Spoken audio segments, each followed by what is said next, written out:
The crackling of the campfire echoed through the dense forest as I sat huddled with my friends. The moon cast an eerie glow, revealing twisted branches that seemed to reach for us like skeletal fingers. We were deep in the heart of the wilderness, far from the comfort of civilization. Little did we know, the forest held secrets darker than the shadows surrounding us. Earlier that day, we had embarked on what was meant to be a simple camping trip, a weekend getaway to escape the stress of our daily lives. The woods seemed inviting at first, with sunlight filtering through the leaves, creating a dappled pattern on the forest floor. As night fell, however, the atmosphere shifted. A chilling wind whispered through the trees, causing the flames to dance erratically.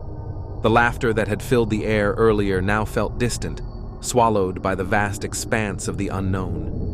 I couldn't shake the feeling that we were being watched, that unseen eyes were peering through the darkness. Unable to ignore the growing unease, I suggested we pack up and head back to the safety of our cars.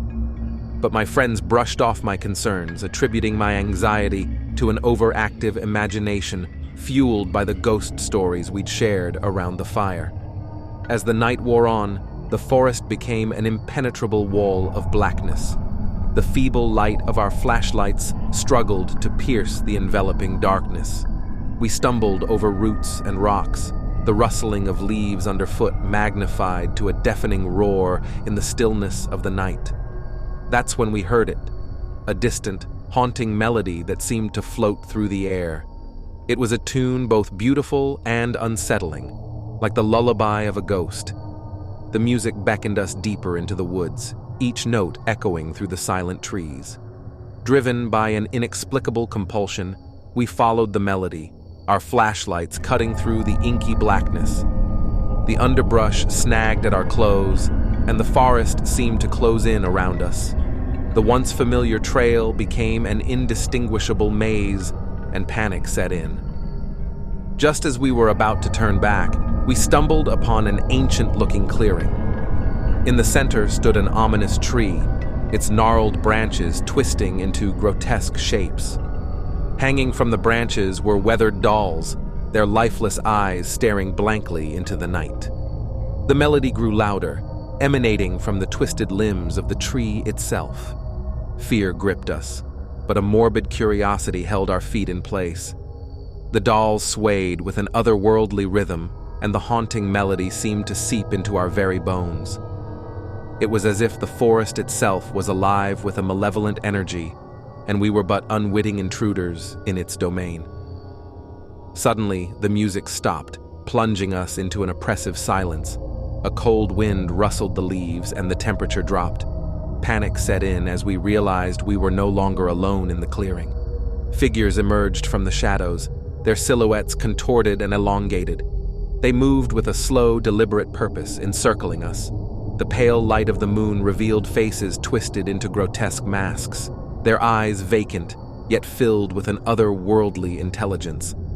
The air became charged with an unnatural energy as the figures closed in. Panic turned to terror as we realized we were trapped, ensnared in a web woven by forces beyond our comprehension. The haunting melody resumed, its eerie notes weaving through the air like a malevolent spell. I tried to call out, to break free from the trance that held us captive, but my voice was drowned out by the spectral music. The figures reached out with elongated fingers, their touch sending shivers down our spines. In that moment, I understood the true horror of the forest. We were not its visitors, we were its prey. As the figures closed in, a blinding light enveloped us. The melody crescendoed into a cacophony of dissonance, and the world around us twisted and contorted. When the light faded, we found ourselves back at our campsite, as if the nightmarish encounter had never happened. The forest, however, bore the scars of our brief journey into the unknown. The clearing with the twisted tree was gone, replaced by an unremarkable patch of woods. The dolls, the figures, and the haunting melody, all swallowed by the voracious darkness. We packed up our belongings in stunned silence, the weight of the unexplainable pressing down on us. As we left the forest behind, the once welcoming trees now loomed over us like silent sentinels. The moon cast long shadows that seemed to dance in mockery. Years have passed since that fateful night, but the memory of the haunted forest still lingers. We never spoke of it again, each of us carrying the burden of that shared nightmare in our own way. The woods, once a place of solace and natural beauty, now serve as a chilling reminder that some secrets are better left undisturbed.